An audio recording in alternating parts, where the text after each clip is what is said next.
തെക്കൻ ഡൽഹിയിലെ തിരക്കേറിയ മാളവ്യ നഗറിലുള്ള ബഹുനില റെസ്റ്റോറന്റിലുണ്ടായ വൻ തീപിടുത്തത്തിൽ 21 പേർ മരിച്ചു. ബുധനാഴ്ച രാവിലെ 8:50ഓടെ ഹൌസ് റാണി പ്രദേശത്തെ ലെമൺ ഗ്രീൻ റെസ്റ്റോറന്റിലാണ് ദാരുണമായ സംഭവമുണ്ടായത്. കെട്ടിടത്തിനുള്ളിൽ കുടുങ്ങിക്കിടന്ന 11 പേരെ രക്ഷപ്പെടുത്തി ആശുപത്രിയിലേക്ക് മാറ്റിയിട്ടുണ്ട്. ഇതിൽ പലരുടെയും നില ഗുരുതരമാണ്.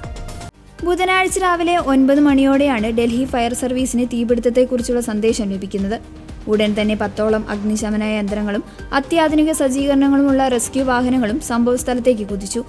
റെസ്റ്റോറന്റിന്റെ ഭൂഗർഭ നിലയിൽ നിരവധി പേർ കുടുങ്ങിക്കിടക്കുകയായിരുന്നു. ഫയർഫോഴ്സ് ഉദ്യോഗസ്ഥർ ജീവൻ പണയപ്പെടുത്തി ബേസ്മെന്റിൽ ഇറങ്ങിയാണ് ആളുകളെ പുറത്തെത്തിച്ചത്. പരിക്കേറ്റവരെ കാറ്റ്സ് ആംബുലൻസുകൾ വഴി ഉടൻ തന്നെ അടുത്തുള്ള ആശുപത്രികളിലേക്ക് മാറ്റി. ആം ആദ്മി പാർട്ടി നേതാവ് സോംനാഥ് ഭാരതി എക്സിൽ കുറിച്ചതനുസരിച്ച് അപകടത്തിൽപ്പെട്ടവരിൽ ഭൂരിഭാഗവും ദക്ഷിണാഫ്രിക്കൻ പൗരന്മാരാണെന്നാണ് പ്രാഥമിക വിവരം.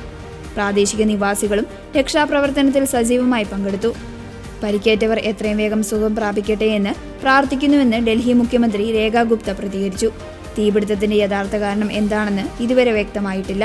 കെട്ടിടത്തിൽ ആവശ്യത്തിന് അഗ്നിശമന സുരക്ഷാ ക്രമീകരണങ്ങൾ ഉണ്ടായിരുന്നുവോ എന്നും നിയമലംഘനങ്ങൾ നടന്നിട്ടുണ്ടോ എന്നും പരിശോധിക്കാൻ ഡൽഹി പോലീസും ഫയർഫോഴ്സും സംയുക്തമായി അന്വേഷണം ആരംഭിച്ചിട്ടുണ്ട്.